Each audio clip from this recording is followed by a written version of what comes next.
Boston as midnight approaches on New Year's Eve, when much of the country will be glued to the broadcasts from Times Square, Anthony Amore will be waiting for his phone to ring. He is no lovelorn teen.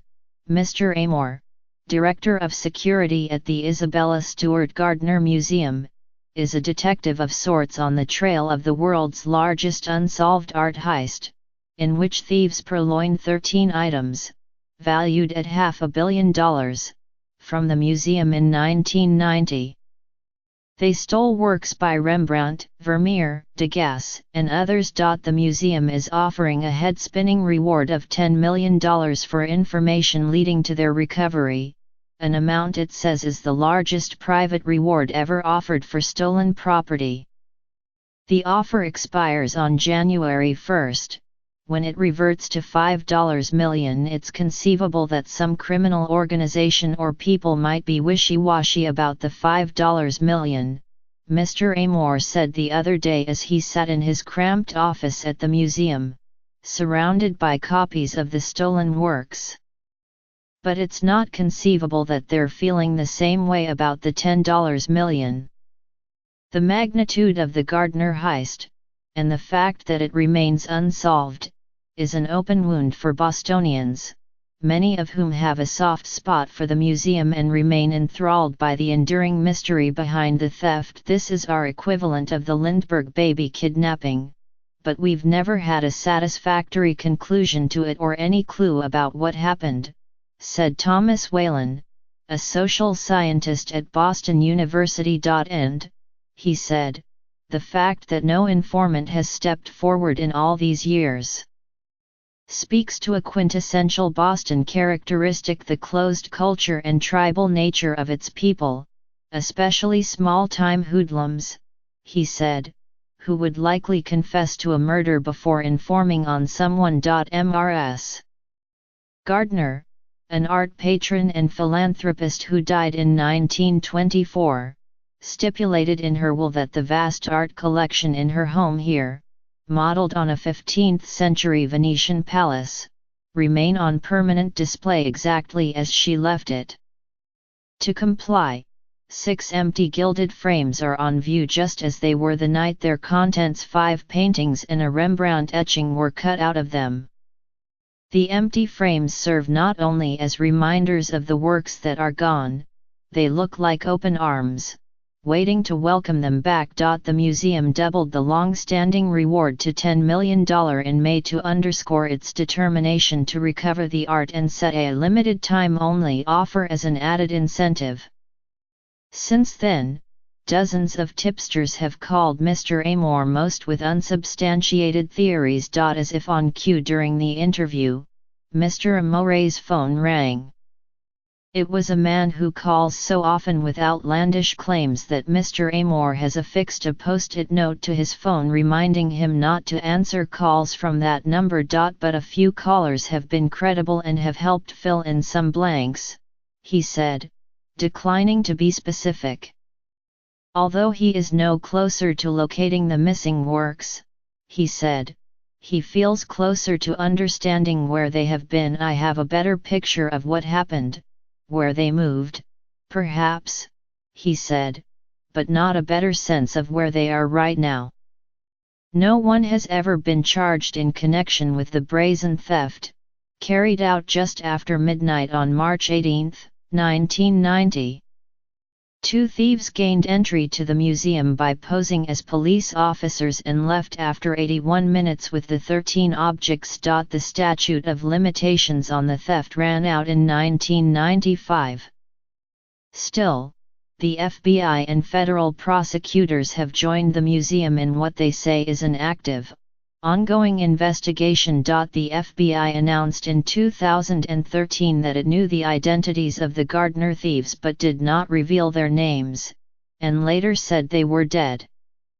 The Bureau said they belonged to a criminal organization based in New England and the Mid-Atlantic and that it had traced the paintings to Connecticut and Philadelphia, but those trails had grown cold. Authorities have been playing cat and mouse for years with a Connecticut man, Robert V. Gentile, 81, a reputed member of the mob, whom they believe to be the last living person who might know where the objects are. His lawyer has said he does not. The investigation has had many twists and turns, promising leads and dead ends, said Kristen M. Cetera, a spokeswoman for the Bureau's Boston office. There is no part of the world the FBI has not scoured following up on credible leads. The focus now, Mr. Amor said, is on the network in which the thieves operated. A complicated task, he said, because these sorts of people live complicated lives with mistresses and girlfriends, ex-wives, kids, illegitimate kids, friends, and enemies. In most art thefts, he said, stolen works turn up either immediately or a generation later, and he is hoping that by now, potential informants _a jilted lover, an estranged child might feel safer stepping forward, especially with a huge reward in the offing. All tips and leads go into an elaborate database that Mr. Amor, 50, a former Homeland Security official who helped overhaul security at Boston's Logan International Airport after the September 11 attacks, has created during his 12 years at the Gardner.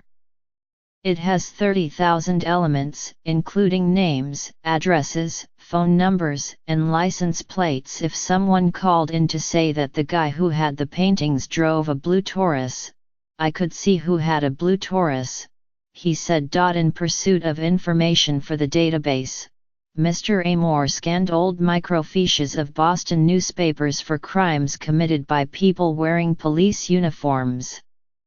He combed through the museum's handwritten ledger of visitors and contractors dating from the 1980s to see who had come and gone.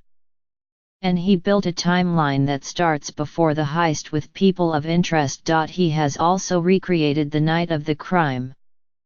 He and Jeff Kelly, the lead FBI agent on the Gardner case, have retraced the thieves' steps at the time of the heist. His own best guess is that the paintings are somewhere within a 60-mile radius of Boston, he said, because most recognizable stolen art is found close to home.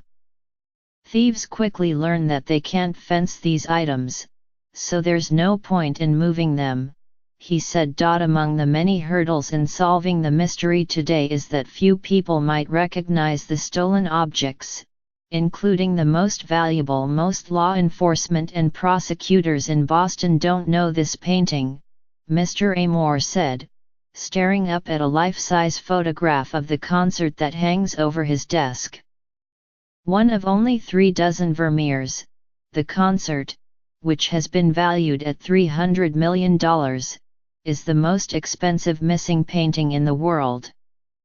Mr. Amor said that the breathtaking $450 million paid last month for Leonardo da Vinci's Salvatore Mundi, the highest price ever for a painting sold at auction, raised the relative value of all masterpieces and only enhanced that of the concert, as did the mystique of its disappearance. The public's lack of familiarity with the stolen items has prompted the museum, finally, to produce a book about the heist.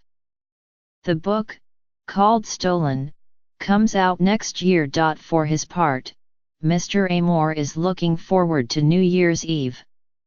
He thinks that anyone credible might wait until the last minute to call. I've spent more than a decade preparing for any scenario, he said. I'm very ready. I'll go anywhere. I'll meet with the devil for these paintings.